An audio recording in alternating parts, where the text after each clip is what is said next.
There's a photograph that hangs in the Wilkes County Historical Society. It shows 7 young women in wedding dresses spanning 50 years. All of them are smiling. All of them are daughters of the Wilkes family.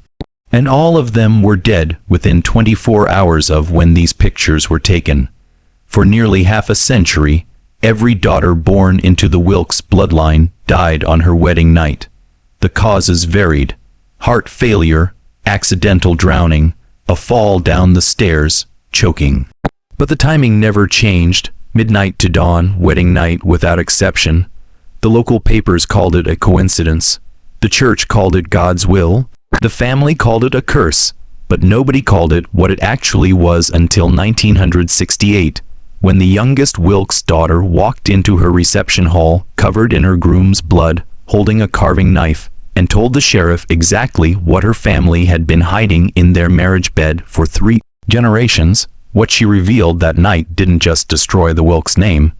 It exposed a tradition so disturbing, so carefully protected, that even now most of the records remain sealed. What you're about to hear has been pieced together from coroner's reports, sealed court documents, psychiatric evaluations, and interviews with the last living witnesses. People who were there the night the pattern finally broke. Hello everyone. Before we start, make sure to like and subscribe to the channel and leave a comment with where you're from and what time you're watching. That way, YouTube will keep showing you stories just like this one. This is the story of the Wilkes family. A story about what happens when tradition becomes murder, when silence becomes complicity, and when one woman finally decided that dying quietly was worse than killing loudly. The pattern began in 1917, though nobody recognized it as a pattern yet. That requires repetition. That requires someone to be paying attention. Margaret Wilkes was 19 years old when she married Thomas Crawford in a small ceremony at St. Michael's Church in Wilkes County, Virginia. The wedding was modest but proper. Margaret wore her mother's dress altered to fit her smaller frame. The reception lasted until early evening. Witnesses reported nothing unusual. The bride seemed happy. The groom seemed eager. They left for the family estate just after sunset. Margaret was found the next morning at the bottom of the main staircase. Her neck was broken. Her wedding dress was torn at the shoulder. There were bruises on her upper arms, the kind that come from being gripped too tightly. But the coroner attributed those to the fall itself. Thomas Crawford was hysterical. He claimed he'd been asleep in their bedroom when he heard the crash.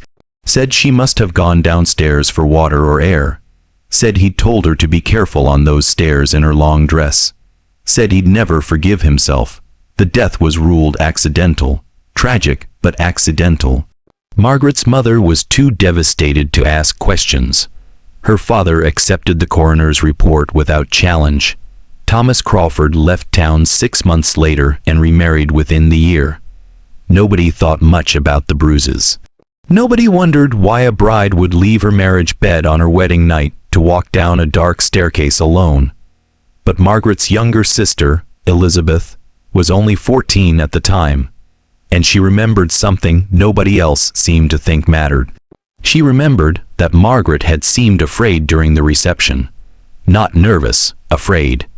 She remembered Margaret pulling her aside and whispering something that Elizabeth was too young to understand then, but would remember for the rest of her life. "Mama told me what happens tonight." Margaret had said she told me what a wife has to do. "Lizzie, I don't think I can." Elizabeth thought she meant the wedding night itself, the intimacy, the vulnerability. It wasn't until 12 years later, when Elizabeth stood in her own wedding dress, that she realized Margaret had meant something else entirely. Something their mother had warned her about. Something that was expected. Something that had nothing to do with love and everything to do with duty. Elizabeth Wilkes married in 1929, just months before the stock market crashed and the world changed forever. She married a man named Robert Hensley, a tobacco farmer's son with good prospects and a respectful demeanor. Her parents approved, the town approved. Elizabeth herself seemed content, though those who knew her well said she'd grown quieter in the weeks leading up to the wedding. She drowned in the bathtub on her wedding night. Robert Hensley found her just after midnight, The water was still warm. Her head was submerged. He pulled her out, screaming for help, but it was too late. The doctor who examined her body noted water in the lungs consistent with drowning. He also noted something else: bruising around her throat and shoulders, defensive wounds on her forearms. But Robert explained those away easily enough. He said she'd been drinking champagne at the reception.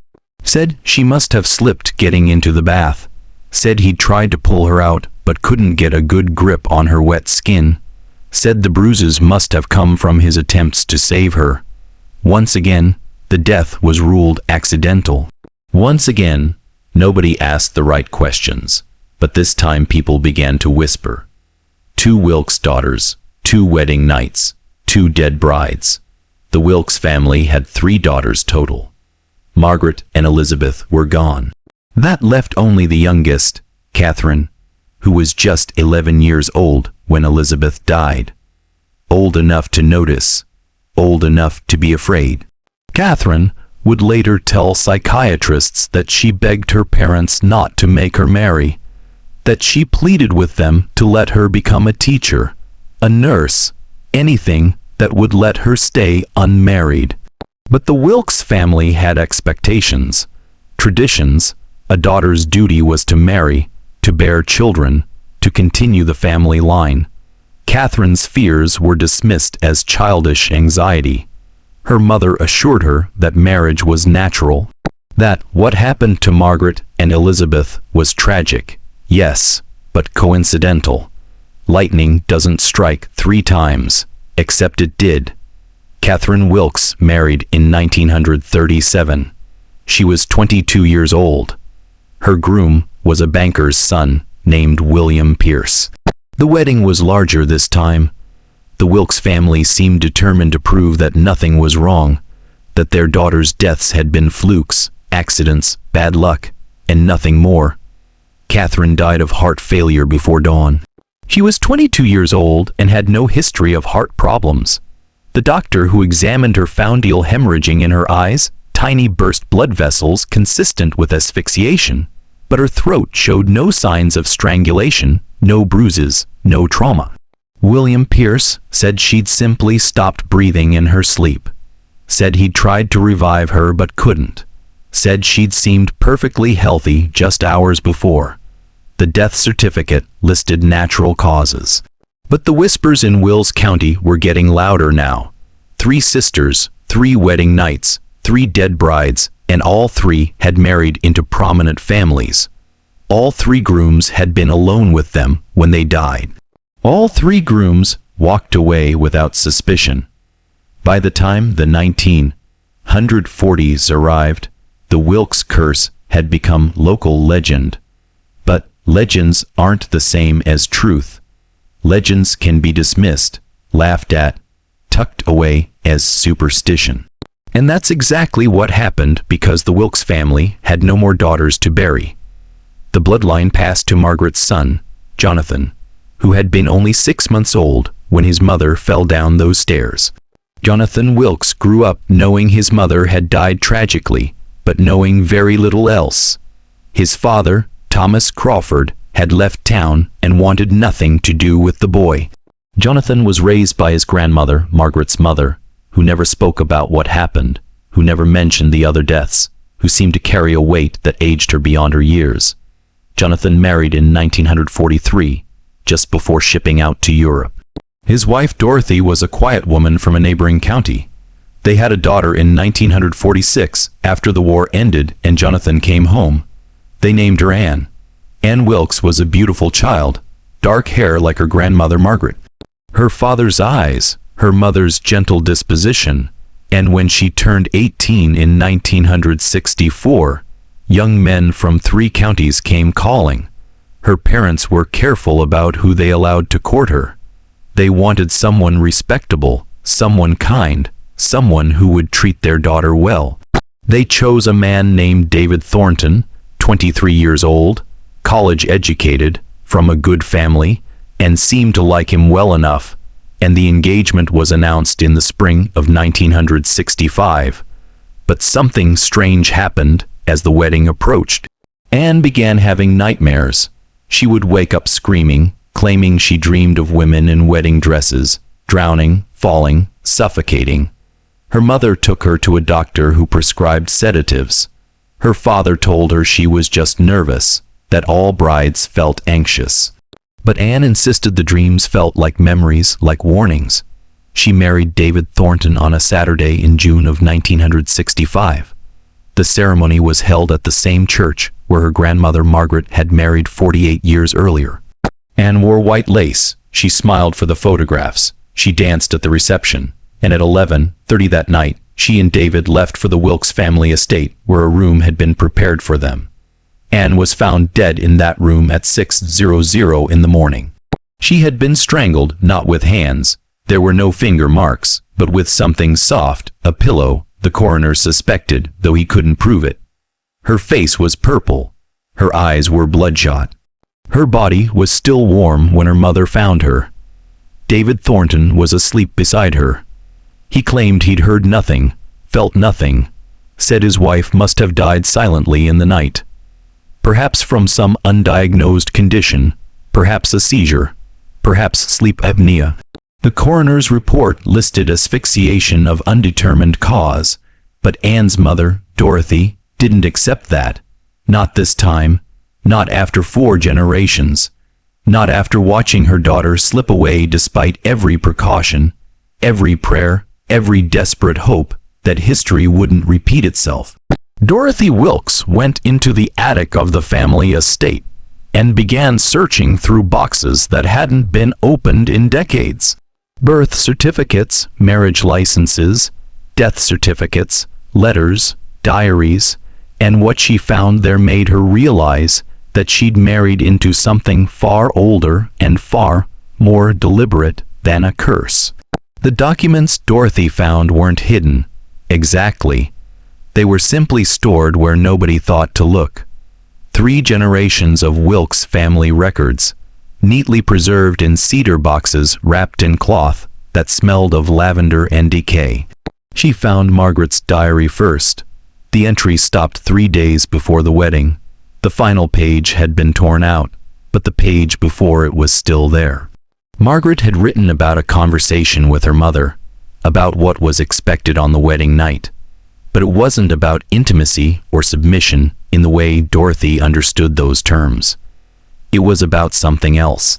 Margaret had written, "Mother says a wife must endure, that the first night is always the worst, that grandmother endured it and her mother before her, that it's the price of a good marriage, but mother won't tell me what it is.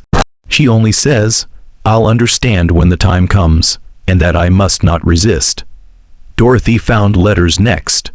Correspondence between the Wilkes family and several prominent families in Virginia, spanning back to the 1800s.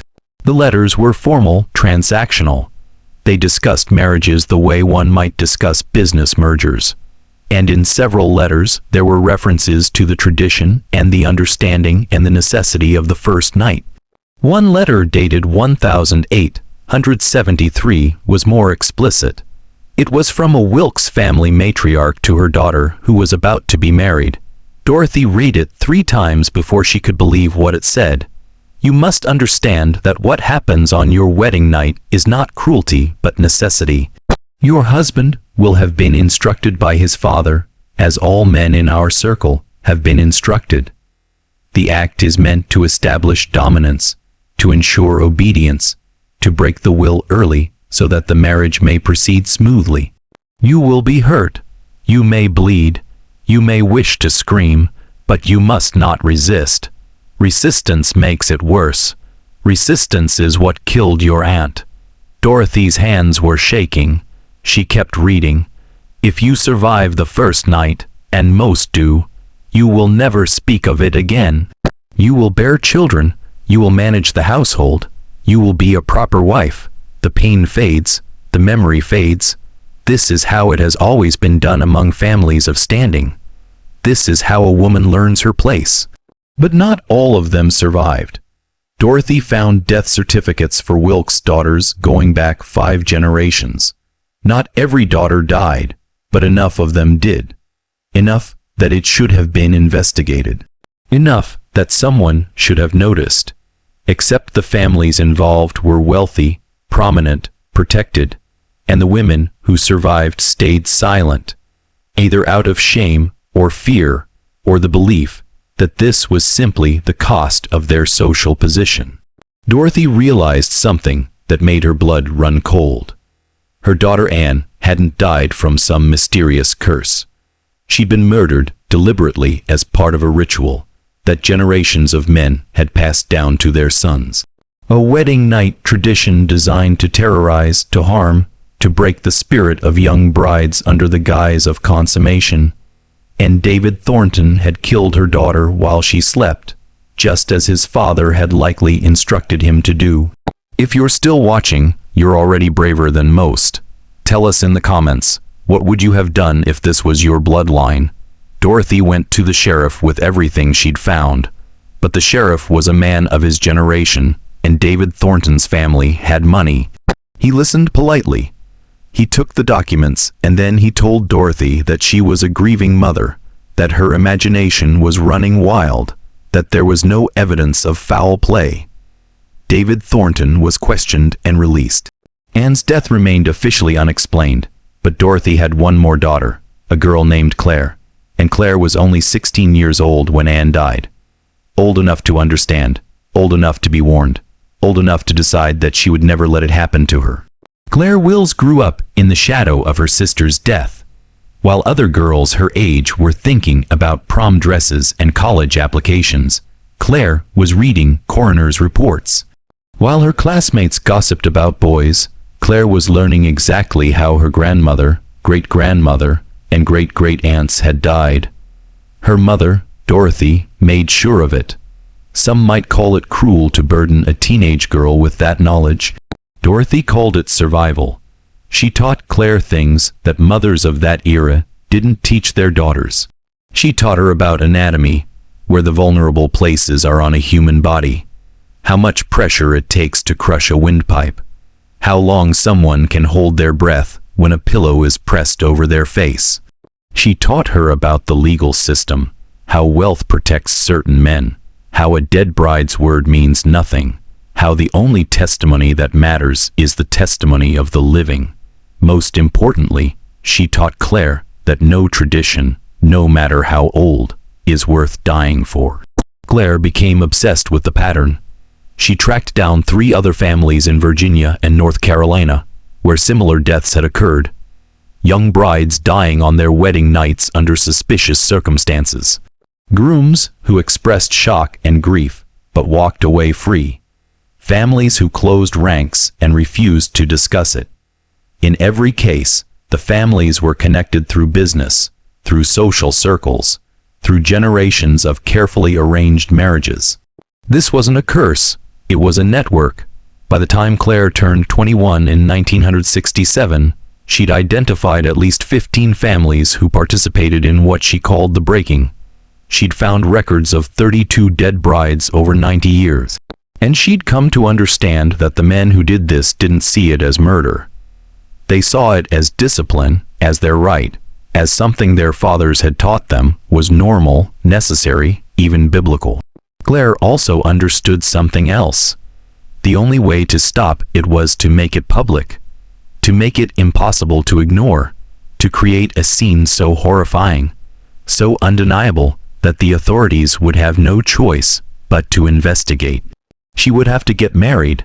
The man she chose was named Richard Hartwell, 25 years old, from a prominent family. His father had known David Thornton's father. Richard himself seemed kind enough during their courtship, but Claire wasn't fooled. She'd learned to recognize the signs, the way certain men looked at her when they thought she wasn't paying attention, the questions they asked about obedience and submission, the subtle suggestions that a wife's role was to yield. They were engaged in March of 1968. The wedding was planned for June, and for 3 months Claire prepared. She saw a lawyer and drafted a letter detailing everything she'd discovered. She gave sealed copies to 3 people with instructions to open them if anything happened to her. She met with a journalist from Richmond who agreed to investigate the story if she provided him with proof. She even contacted the FBI, though they told her they couldn't get involved in what appeared to be domestic matters. And she bought a knife. It was a Bond knife 8 in long, the kind used in kitchens for precise cuts. She kept it wrapped in cloth at the bottom of her hope chest. She practiced with it in private, learning the weight of it, the balance, how it felt in her hand. She told herself she would only use it if she had to. She told herself that maybe Richard would be different, that maybe his family wasn't part of the network. But she also told herself that she would not die quietly like her sister, that if Richard Hartwell tried to hurt her, she would make sure the whole world knew why. The wedding took place on June 15, 1968. It was a beautiful ceremony. Claire wore her sister's dress altered to fit. She smiled for the photographs. She cut the cake. She danced with her new husband. And when they left the reception at 11:00 that night, Claire had the knife tucked into her garter beneath her wedding dress. What happened in that bedroom was never fully disclosed to the public. The court records were sealed. The psychiatric evaluation that followed was classified, but enough details leaked through witness testimony and police reports to piece together the truth. Richard Hartwell locked the bedroom door behind them. Claire said nothing. She watched him remove his jacket, loosen his tie, turn toward her with an expression she'd seen in her nightmares. He told her to lie down on the bed. She asked him why. He said she would understand soon enough that this was how it was done, that his father had explained everything, that it would hurt, but that was the point. Pain was how a wife learned respect. Claire asked him if he knew what happened to her sister. Richard said he did. He said David Thornton had told him about it, said Anne had struggled too much, made it worse for herself, said if Claire stayed still and stayed quiet, she'd survive it. Most of them did. That's when Claire realized her mother had been right about everything. She let Richard approach the bed. She let him believe she was compliant, terrified, frozen. And when he reached for her, when his hands moved to her throat in the same motion that had killed 4 generations of Wilkes women, Claire pulled the knife from beneath her dress and drove it into his chest. She didn't stop at one cut. The coroner would later count 17 stab wounds. Richard Hartwell died on the bedroom floor of the Wilkes estate, choking on his own blood, while his bride stood over him, still holding the knife. Claire didn't run. She didn't hide the weapon. She walked downstairs in her blood-stained wedding dress, through the hallway where her grandmother Margaret had fallen, past the bathroom where Elizabeth had drowned, and into the reception hall where 60 guests were still celebrating. She found the sheriff, handed him the knife, and said 5 words that would change everything. He tried to kill me. The investigation that followed was explosive.